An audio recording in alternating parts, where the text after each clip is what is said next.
નમસ્કાર, અમારી news channel news for Kathiawad ને લાઈક કરો, શેર કરો અને સબસ્ક્રાઇબ કરો. News for Kathiawad. નમસ્કાર. નમસ્કાર. જય શ્રી રામ. વર્ષો જૂનું સપનું ભગવાન રામનું મંદિર થાય અયોધ્યામાં, એ માટે વર્ષો સુધીની જે લડાઈ લડ્યા અને સપનું પૂરું થયું. રામલલા હમ આએંગે, મંદિર વહીં બનાએંગે. ઓ મંદિર હિન્દુ સમાજનું આસ્થાનું કેન્દ્ર આજે પૂરું થયું છે.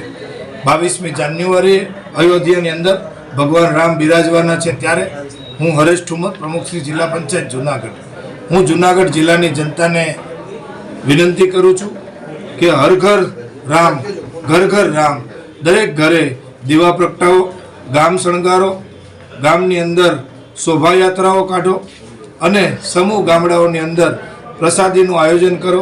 અને ભગવાન રામ જ્યારે 22 જાન્યુઆરીએ એમના પોતાના ઘરમાં બિરાજતા હોય ત્યારે આપણું ઘર શણગારીને ભગવાન રામને જેમ દિવાળીનો તહેવાર હોય એવો તહેવાર ઉજવવા માટે હું જુનાગઢ જિલ્લાને અને સૌ જનતાને, હિન્દુ ભાવિ ભક્તોને વિનંતી કરું છું કે ભગવાન રામનો આ ઉત્સવને સારી રીતે ઉજવીએ એના માટે આપ સૌને વિનંતી કરું છું. હું પણ મારું ઘર શણગારવાનો છું, મારું ગામ શણગારવાનો છું અને મારા ગામમાં ધુવાડાબંધ ગામનો પ્રસાદીનો કાર્યક્રમ રાખવાનો છું.